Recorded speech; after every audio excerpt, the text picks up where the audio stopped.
di video presentasi kami. Kami dari kelompok 4 hari ini kami akan membawakan salah satu topik yang sangat penting dalam mata kuliah Ekonomi Politik Global. Nah, topik yang akan kami bahas pada saat kali ini yaitu pemikiran Karl Marx dan relevansinya dalam ekonomi politik global modern. Nah, lewat pembahasan ini juga kami mau ngajak teman-teman semua buat ngelihat politik ekonomi global itu dari sudut pandang yang lebih dalam dan bukan cuma dari permukaannya aja.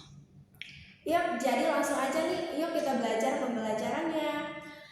Dan bagian yang pertama itu adalah dasar pemikiran Marx dan materialisme historis.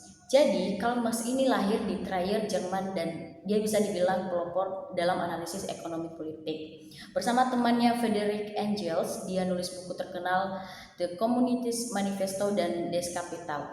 Marx hidup di zaman revolusi industri Inggris, di mana banyak buruk banget, dan disitu Marx mikir kalau sejarah manusia sebenarnya sejarah perjuangan kelas. Menurut Marx, ekonomi itu nggak netral. Kelas kaya alias pemilik modal atau bourgeois kuasain alat produksi dan ngeksploitasi buruh atau proletariat. Nah, inilah akar ketimpangan ekonomi baik di negara sendiri maupun secara global.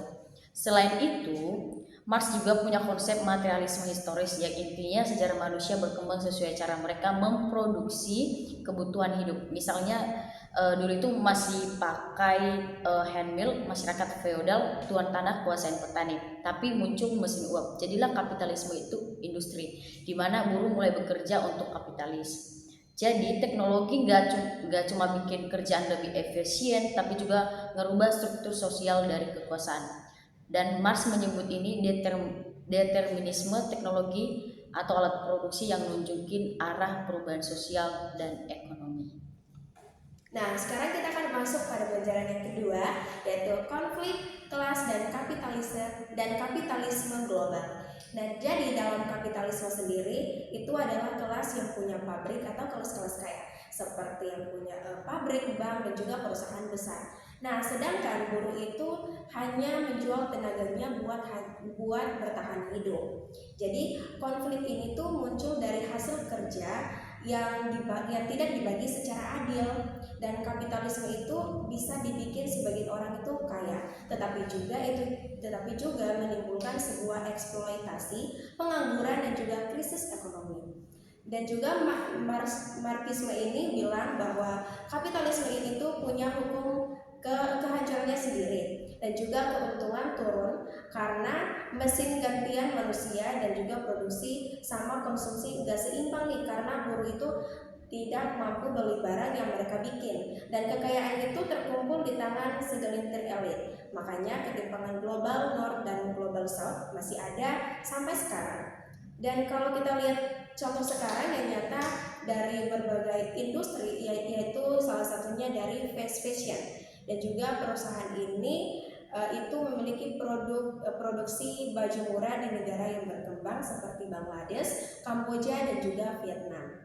Dan buruh itu dibayar hanya 2-3 dolar saja sehari, padahal mereka sudah bekerja keras dan kadang itu tidak ada perlindungan yang adil kepada mereka. Tapi di negara maju, konsumen itu dapat baju yang sangat murah, dan juga pemilik perusahaan untung itu sangat miliaran. Dan tragedi di Rana Plaza 2013 itu yang bikin lebih dari 1.000 buruh meninggal. Dan ini tuh menunjukkan kalau pola eksploitasi kapitalisme itu masih berjalan. Jadi cuman pakai wajah modern saja. Dan Neo-Marxis juga bilang ini tuh bentuk dari baru imperialisme ekonomi, dan negara maju tidak tetap kuasai rantai pasok global, dan negara miskin tetap dikasih tenaga kerja murah. Nah, selanjutnya kita akan bahas relevansi modern Marxisme. Nah, Marx sendiri percaya suatu saat kapitalisme bakal digantiin oleh sosialisme, di mana alat produksi dipegang bareng-bareng masyarakat, bukan cuma individu kaya. Walaupun sampai sekarang kapitalisme masih jalan, kritik Marx tetap relevan. Misalnya krisis finansial global pada tahun 2008. Nah, di situ kesenjangan digital antara utara dan selatan dan kuasanya segelintir perusahaan besar kayak Google, Meta, Amazon ini nunjukin kapitalisme terus berubah, tapi logika eksploitasi tetap sama.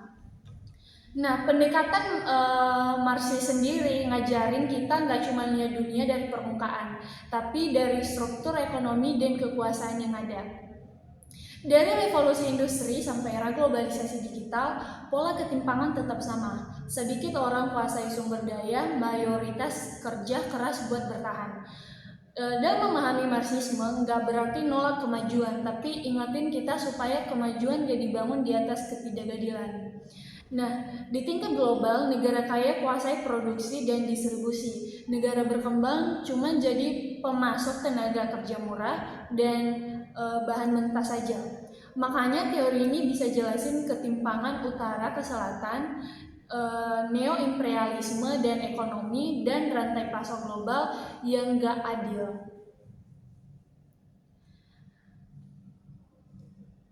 Nah, itu tadi pembahasan dari kelompok 4 tentang pemikiran Karl Marx dan kaitannya dengan ekonomi politik global saat ini. Nah, dari revolusi industri sampai era digital sekarang ini, kita tuh bisa melihat gimana sih ide-ide Marx itu masih relevan banget buat memahami ketimpangan dan juga struktur kekuasaan dalam sistem ekonomi dunia. Kami berharap video ini bisa kasih pemahaman baru buat teman-teman semua dan bikin kita lebih kritis ngelihat realita global yang ada sampai sekarang. Terima kasih sudah menonton video kami. Sampai jumpa dan semoga bermanfaat.